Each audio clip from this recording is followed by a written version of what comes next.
cocok. Oleh karena itu, di dalam surah Al-Fatihah yang pertama adalah Alhamdulillah, artinya segala puji bagi Allah. Bukan Ahmadullah, bukan saya memuji Allah. Kenapa? Kok ada pernyataan, bukan pengakuan?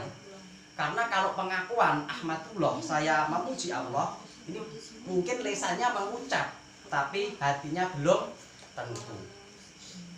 Begitu juga di dalam adzan. Adzan ini dibuka dengan pernyataan, ditutup dengan pernyataan. Di tengah-tengah itu merupakan pengakuan. Oke. Allahu Akbar, ini pernyataan bahwa Allah Maha Besar. Asyhadu alla ilaha illallah, ini pernyataan atau pengakuan? Pengakuan. Asyhadu anna Muhammadar Rasulullah, pengakuan. Hayya 'alas shalah, undangan ya, pengakuan sama. Hayya 'alal falah, pengakuan juga. Orang mengucap asyhadu alla ilaha illallah, apakah bisa menjamin bahwa dia yakin bahwa tidak ada Tuhan selain Allah? Belum tentu. Ketika dia mengucapkan asyhadu anna Muhammadar Rasulullah, apakah bisa dipastikan dia yakin bahwa Muhammad Rasulullah? Belum tentu. Banyak orang kafir yang bisa adzan kira-kira. Hayya 'alas shalah, mari kita sholat. Lah wong sing muni hayya 'alas shalah lho kok mesti nek salate rajin. Ya orang tentu kadang-kadang nang masjid adzan tok pisan bani ora salat.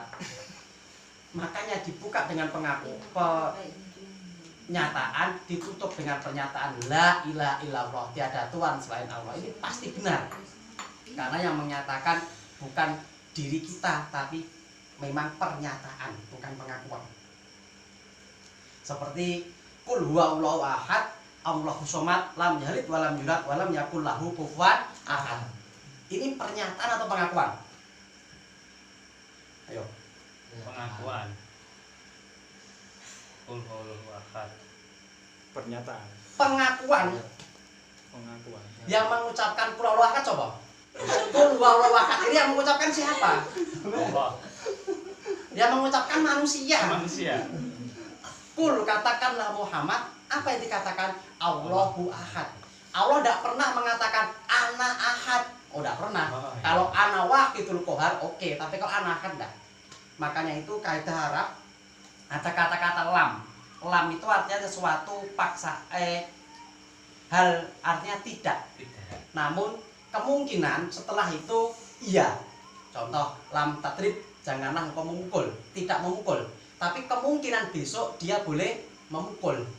Beda kalau la itu tidak boleh biasanya untuk selamanya atau kurun waktunya sangat lama, seperti la tasrob, jangan minum. Dimungkinkan tahun depan boleh dia minum karena penyakitnya sudah sembuh, namun jangka waktunya lama. Berbeda lagi dengan lan. Lan itu artinya tidak pernah atau mustahil. Lan tanalu, tidak akan pernah memperoleh. Jadi tidak mungkin dia memperoleh. Nah ini qul huwallahu ahad, ini adalah lam, bukan la, bukan lan. Berarti ada kemungkinan hal itu berubah. Lam yalid walam yulad. Allah tidak beranak dan tidak diperanakan dengan menggunakan lam.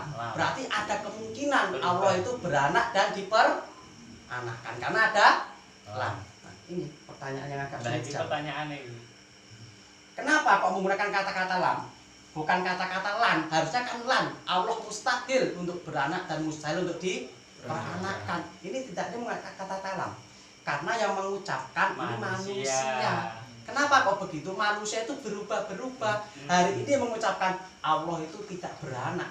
Lah, di Lukas enek kabar-kabar buluh-buluh. Lah Allah ora beranak lah terus lah Allah ora diperanakan terus nyiptakne Allah sapa? Lah kadang-kadang bimbang. Unjo yo sing nyiptakne Allah sapa? Ini kan ada kebimbangan. Makanya lam. Karena manusia yang mengucapkan itu kadang-kadang Berubah. artinya langsung bisa berbalik seketika ketika mendengar kabar-kabar dari kanan kiri, bukan lan. Karena yang mengucapkan manusia ini kadang-kadang banyak yang memahami bahwa qul huwallahu ahad, lam yalid walam yulad, ini pernyataan, itu bukan pernyataan, ini pengakuan. Pengakuan. Sifatnya Allah itu lam yalid walam yulad. Itu keliru nah ini. Ora patah yang di basa Arab biasanya. Lam yalid walam yulad. Harusnya kalau pernyataan harusnya lang yalid walam yulad. Tapi mustahil untuk beranak dan mustahil diperanakan. tapi di ayat pertamane kudune Allah membuat pernyataan bahwa Allah itu Loh tidak, ini kan Apa? perintah. Ini perintah. Maksudnya ayat ini turun ketika Nabi Muhammad ditanya, "Wahai Muhammad, siapa Tuhanmu? Sifatnya Tuhanmu ki piye?" Dijawab oleh Allah, "Katakan Muhammad, sifatnya Tuhanmu Allah ki ngene. Akhirnya dengan adanya kata-kata kul, ini merupakan pengakuan, makanya menggunakan lam, iya. bukan lan. Tetapi ketika kita ingin itu menjadi pernyataan, kulnya ditiadakan, harusnya lan, bukan lam lagi. Lah kuwi Al-Qur'an, iya Al-Qur'an. Lah enggak bisa dirubah, tetapi ketika engkau ingin menyatakan lam yalid balam julat. Hello Mumin. Lihat. Tuan.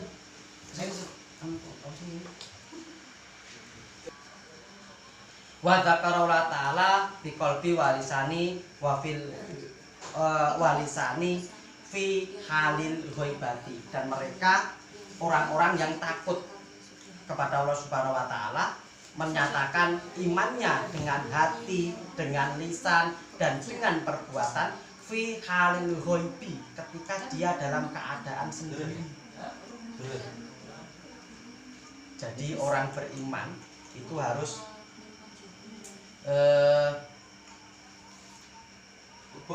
selalu menjaga imannya walaupun dia dalam keadaan sendirian. Di orang-orang itu biasanya ketika dalam keadaan sendiri itu kadang-kadang dia gampang berbuat maksiat karena orang yang sing roh. Jadi pakai Kadang juga.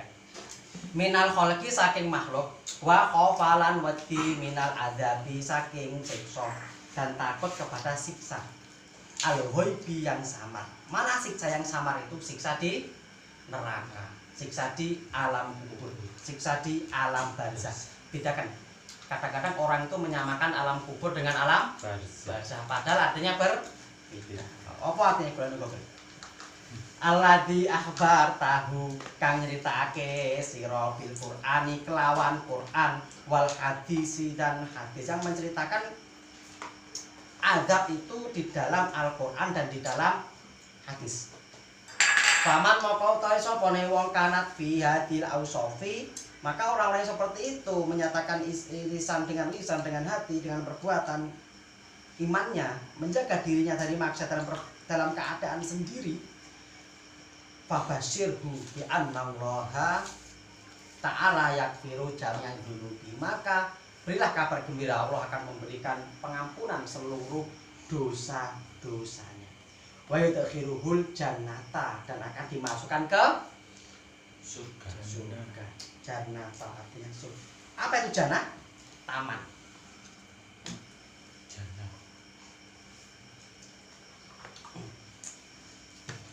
Ini tak kupas los secara mendetail ora cukup aku. cukup cek suwi. Jannah artinya taman. Tetapi luwih penake surga. Apakah nanti surga itu pasti berupa taman? Belum tentu. Di surga bukan hanya taman saja, banyak nih yang lebih baik daripada taman. Kenapa surga dinamakan jannah? Dari kata jannah, artinya sesuatu yang tersembunyi. Jadi bahasa Arab itu agak mudah. Mudahnya itu ketika akar katanya diketahui, maka arti dari kata-kata yang sepadan dengan kuimang tidak jauh. Jannah contohnya, dia dari kata jannah. Jannah itu artinya tersembunyi. Makanya jinun itu sesuatu yang tersembunyi, tidak bisa dilihat mata. Jin. Berkembang lagi menjadi janin. Janin adalah hal yang tersembunyi. Kenapa tersembunyi? Maka di dalam perut.